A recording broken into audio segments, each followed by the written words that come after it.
Humblemud. I have distinct, fond memories of a 10-year-old me sitting in front of my TV screen playing Simpsons Hit Run on the original Xbox. That was Christmas of 2003, and what a good Christmas it was. Eventually, I would get my fill of that game, but I wasn't worried about getting bored because I just knew that a King of the Hill game had to be on the horizon. I mean, I didn't know what kind of game it was going to be, but it had to happen, right? I got the sense that it was a popular show. My parents started watching King of the Hill even more than The Simpsons, and though I didn't get every single joke at the time the way that I do now as an adult, I loved the goofy antics of Dale and laughed every time I heard Hank's iconic "Whoa!" But time passed, and we never saw that relatively big-budget King of the Hill console game that I imagined we would. And it was so strange to me because when you look at what I consider the big four of animated adult shows that were popular at the time, they all got some video game representation. Simpsons got Road Rage and Hit and Run, of course. I remember seeing South Park games for the Nintendo 64 on Blockbuster shelves, and even Family Guy had a game on consoles in 2006 apparently. But other than a pretty crappy low-budget point-and-click minigame collection on the PC, which I didn't even know existed back then, King of the Hill never had a video game. Is it a Game Boy? Yeah, Dad, it's a Game Boy. That's a video game, I told you, no video games.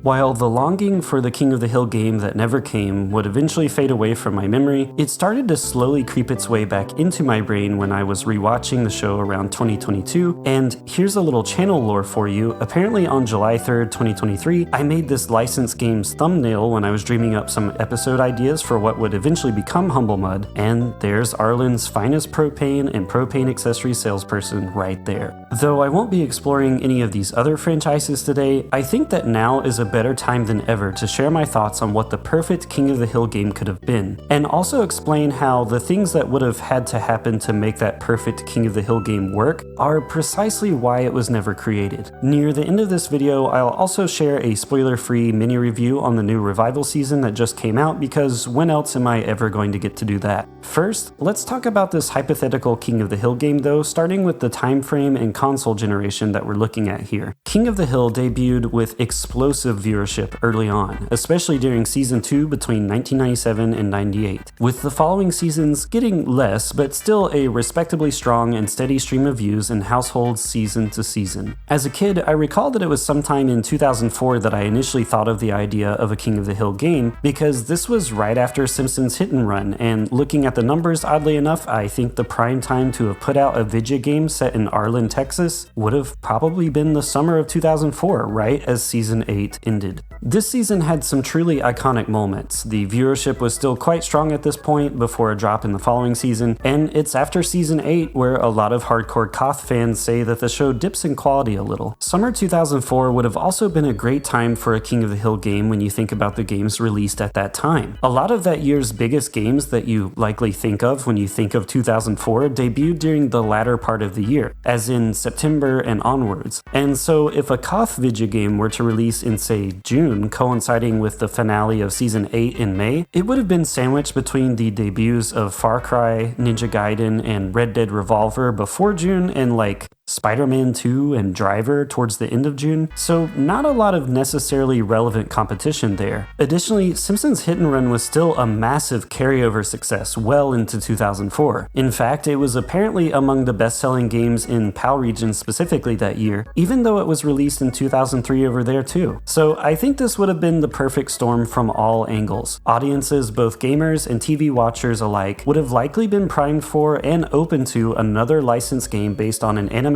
sitcom, considering Hit and Run paved the way like this. The problem that arises with King of the Hill though is that unlike The Simpsons, unlike South Park, and unlike Family Guy, there are never really any fight scenes in the show. I mean, Hank often threatens to kick people's, but outside of Season 2's Life in the Fastlane episode, I can't really recall a time where he actually does it. And while That's My Purse, I Don't Know You simulator would make for a fantastic meme game, it's probably not what Mike Judge would like to hear about in a video game pitch meeting.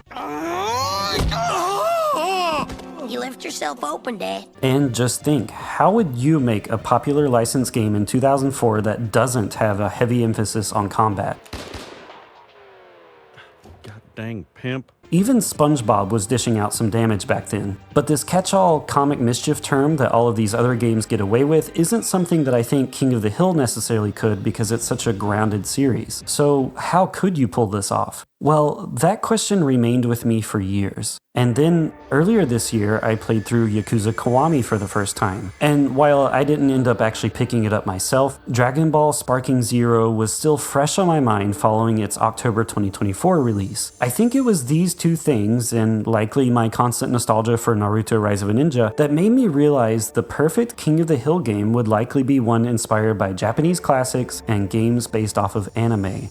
Now, I know what you're saying. That boy ain't right. I totally get it. It sounds ridiculous, it sounds stupid, and it's hilarious considering that the whole King of the Hill as an anime meme has become so big that even Mike Judge recently talked about it. Do you accept the accusations that King of the Hill is an anime? Sure, why not? I don't see the downside. Right. And I like a lot of animes. Yeah. But trust me, let me explain. We are going to use the Yakuza games as our main inspiration for a KotH game, with Hank being our Kiryu. These games usually feature open world gameplay, but they're set in relatively small maps, even when compared to open world games from 2004 like GTA San Andreas. Of course, our King of the Hill game being based on a show that's more grounded in reality than its contemporaries on television, and the fact that it's not based on a well-known organized crime syndicate in Japan, is not going to have the violence that a South Park or Yakuza game would. But the funny interactions you have with NPCs in the Yakuza games, the fetch quests that lead to unique branching miniature storylines, the little side games that you can play to distract you from the main quest, the moments of heart that reel you back into reality after something ridiculous or humorous happens, that would be the bread and butter of our King of the Hill game. And the reason I mentioned Dragon Ball and Naruto earlier is not just to talk about how King of the Hill is actually an anime. I mention those because a core element that's found in probably 99.5% of anime games is the fact that the story modes of these games often walk you through a reinterpretation and sometimes a near one-to-one recreation of key moments from the show. And I think that this would work particularly well in a King of the Hill game because its character interactions are really what make the show special. Again, similar to most anime games, if our KotH game had a cel-shaded art style, I think that would translate really well. That was one thing I think Simpsons Road Rage did better than Hit and Run, by the way. On that note, I also think it's important for the King of the Hill video game to not be anything like the Simpsons games, because inevitably it's going to be compared to it regardless of what it does, so it might as well try to do something different so it's not labeled as a clone. Okay, so we have our base. So how would this game work and play out specifically? As I mentioned earlier, the Yakuza games usually take place on a relatively small but busy and dense map. You could do something similar with a KotH video game, but obviously since one of the main maps would be the Rainy Street neighborhood that most of the show's popular characters live in, there's going to be less going on. However, you could fill this area up with activities by giving Hank the ability to freely explore every house of the major characters within the neighborhood. Whether you visit Dale or Bill or Boomhauer first, an open-ended cutscene would play out that usually involves them running into some sort of problem that only Hank can figure out, and that problem grows into a much larger one that takes him down several rabbit holes, meeting other characters along the way and probably solving their problems too. You could fill the game world out with all these fun little details like seeing John Redcorn slip out of Nancy's back window, or trying to get Ladybird to play fetch but instead she decides to just roll over. Hank would have constant commentary on just about everything going on, so the game would have a ton of dialogue recorded, but I think it would really add to the whole experience. You would have problems in your own household too. Bobby does something ridiculous and weird that Hank doesn't agree with. Bobby! Mom! Peggy's ego causes her to create a problem that she's clearly not prepared for, and maybe one night you'll catch Dale trying to install some sort of surveillance equipment on your roof because he believes there absolutely has to be a government-sanctioned alien base underneath Hank's house, since it fits the exact geographic coordinates that he has seen come up time and time again in conspiracy theories online, only to realize that he had the numbers backwards. Look at the date on that paper. That's tomorrow's newspaper. That's today's paper, Dale. Again, as I said earlier, you could also pepper in moments from the show, or at least references, like finding Dale's pocket sand and deciding to put it in your inventory before Hank tells you, the player, that he wouldn't do something stupid like that. Maybe if you wait around Bill's house long enough, you can hear him cry over Lenore. If you stand still in Hank's yard long enough, he'll notice something that needs to be fixed. And what if there were subtitles on by default for every character, but whenever Boomhauer talks, there are never subtitles. Or maybe there are, but the person providing the subtitles eventually gives up. Hey, man, it's 911. I need to hear the Megalomart, man. It go, boom, man, there's a fire, and it don't, that come out everywhere, man. I don't know, so need man run out there. I don't know if Chuck Mangione gonna be come down here. Sir, you are going to have to speak more slowly. I cannot understand you. You could pack a lot into the relatively tiny Rainy Street map, and notice I didn't even talk about Khan and his family. There is a lot of material to work with, but the whole game wouldn't just take place on Rainy Street. This is where we would get into the plot. Again, we're saying this game should be released in June of 2004, right? Well, right around the corner would be July 4th, the most American holiday of them all, and the one that Hank is likely the most passionate about, save for maybe Thanksgiving. So the July 4th weekend is also a perfect time to set a King of the Hill game in, because a lot of people are going to be off of work, which gives a legitimate reason for the most part for why pretty much everyone in Rainy Street is around and available. Anyways, now I'm no Greg Daniels or Mike Judge, but I think I have a loose plot line setting the stage for a good main story that facilitates every other tiny thing going on in this wacky game. Like I've been saying, the whole game would take place over a long July 4th weekend. In 2004, July 4th was on a Sunday, which is perfect. That means that the whole game could take place starting off on the morning of Friday, July 2nd, and end with fireworks on the night of July 4th, so 3 days. Now, I said earlier that pretty much everyone would be off that Friday, but not Hank. I mean, think about it. This weekend is peak grilling weekend, and so you just know Hank will be putting in some time at Strickland, even if he was offered the day off. And yeah, as the game opens up, you'll see that he's fast at work because Strickland Propane is doing a huge July 4th cookout celebration this year for the holiday, where passersby can come through and taste the amazing flavors that only the finest propane can provide. There will be music played by Chuck Mangione's band, there will be a stage, there will be grills and fireworks and tons of food and hopefully a ton of sales. However, at the last minute, Buck Strickland decides that he has different plans. You see, he's found his latest female distraction, and she's a double whammy for him because she loves to party and gamble as well. So he wants to go off somewhere seedy and do seedy things, and at the last minute decides he'd rather focus on that than throw this whole thing together. So he looks around the room and decides to ask the old top if he can finish the job that Buck started. Buck even tells Hank that maybe if the whole thing goes through successfully without a hitch, he may consider giving the keys of Strickland Propane over to Hank one day, and hands the keys over to him as a way to make the whole thing feel real. Hank says he's absolutely honored and starts to deliver a speech bordering on emotional, but Buck's girl pulls up and honks the horn, and he quickly cuts him off and leaves, yelling on his way out that the to-do list is on the desk in his office. Hank takes a look, and the list of things to take care of is huge. There are so many supplies to gather, so many deals that haven't even gone through, and while Buck wrote that the money he owes each of the vendors that he's working with for this July 4th festival is secured soundly within the little safe in the back of his office, you find out pretty quickly once you inspect it that more than half of the money is missing, presumably because Buck took it with him to spend on his escapades and figured that you could figure it out.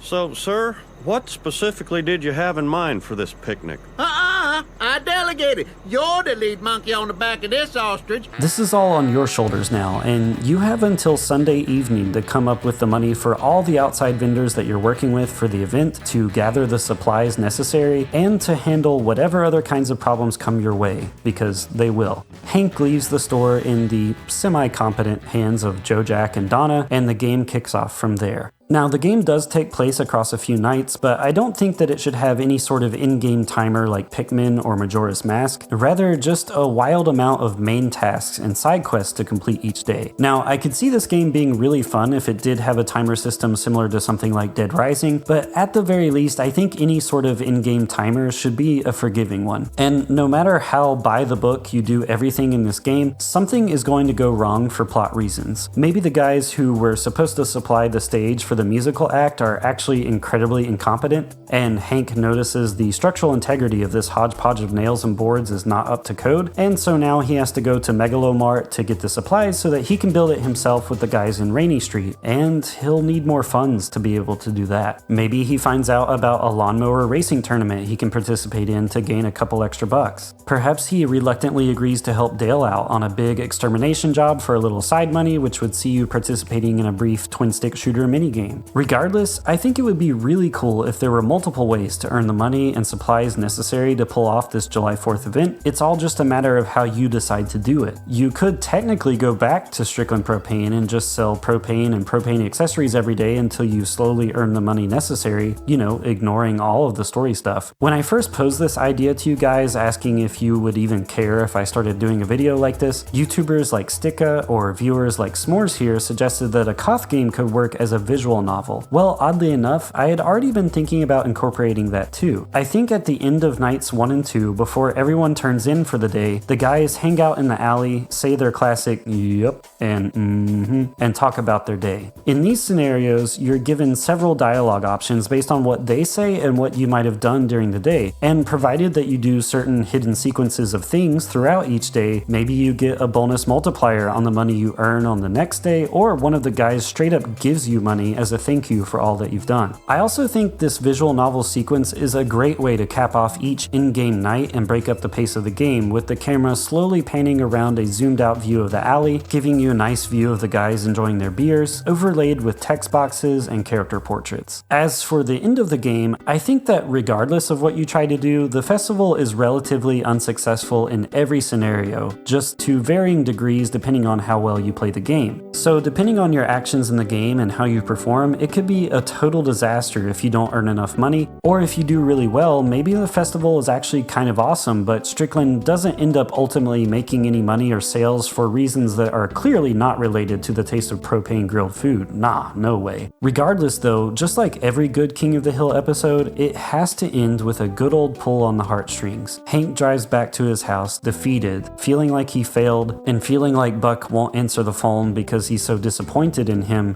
when in reality he's probably just partying, only to see that everyone from Rainy Street is there waiting for him. Bobby comes up with a plate of burgers and says that he hopes Hank didn't mind that he already formed and seasoned the hamburger patties. He was just trying to help and has seen his dad do it many times. At first offended, Hank inspects them, but honestly it looks like Bobby did an amazing job and he's really proud of his son in this moment. Peggy hands him the spatula, and after he fires up the grill, he decides that maybe it's about time Bobby gets his own spatula too. Sure, maybe the festival wasn't everything that Hank hoped it would be, but here in this moment, he's successful. As the camera zooms out and away, we see everyone that truly matters in Hank's life gathered together, and that iconic acoustic guitar plucks away as we pan further and further away from this tiny but lively little neighborhood. As the credits roll, you can see fireworks spark up the sky over Arlen. So, I don't know if you guys think so, and obviously I'm biased since I came up with this, but I think this game would be absolutely amazing. I would have loved to play this. Some other ideas really quick. Of course, I think it would be awesome to incorporate that propane game as well somehow, even if it's reduced to a 16-bit side-scroller like Contra or something. I'd imagine that, like the show, they'd try to get some celebrity cameo voices in there for some of the NPCs. I think it would be really kind of novel to counter some of the popular games of this era like GTA or Simpsons Hit Run by actually encouraging really safe driving. You know, staying in your lane, stopping at the stop signs, driving at a safe speed, all of that good stuff on your way to various locations. The way that you could gamify this is by giving Hank some sort of reputation meter that dictates the money earning capacity that he has. So if you actually act less like Hank would in this world, you'll get punished for it because you won't be able to earn as much money for the same task. And lastly, I think it would be really cool if Hank were to have that Monday, July 5th off so that you could sort of just run around and talk to all of the NPCs after the July 4th holiday and see what they thought about it, and maybe even complete some of the side quests that you may have missed.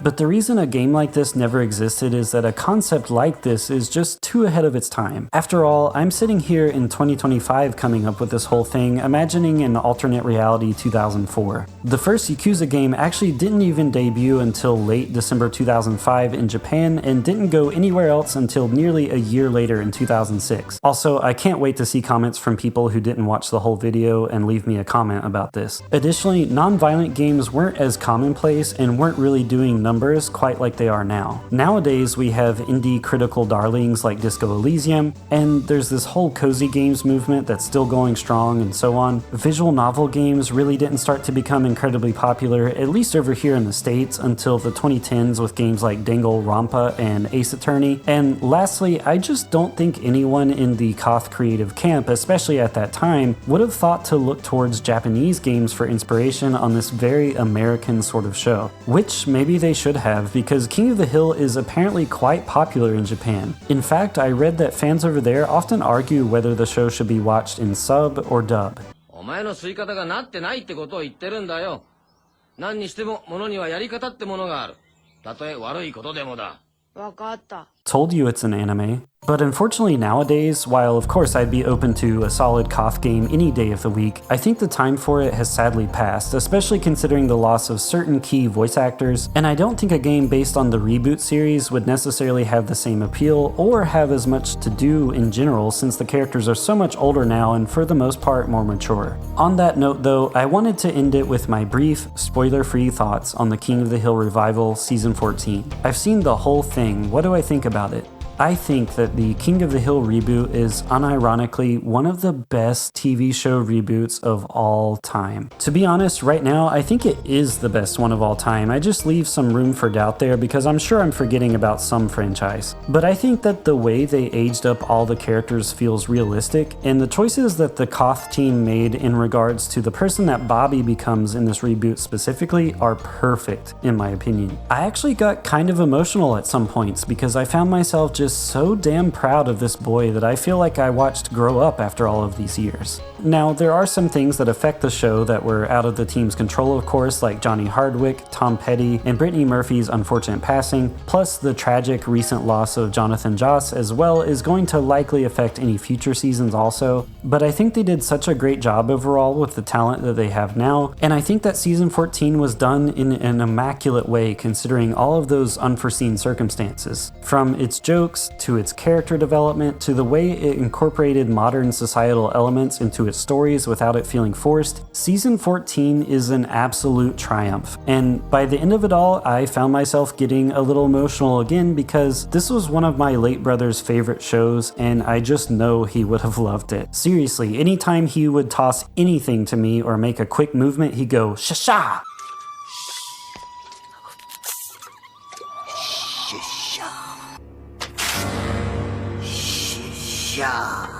It was hilarious. Sincerely, thank you guys so much for giving me the go-ahead to talk in depth about something so different from anything else I've ever covered on this channel. I had a blast doing it, and if you can't tell, this is a topic I was passionate about. If you're still here, thanks so much for watching, and as always, stay humble.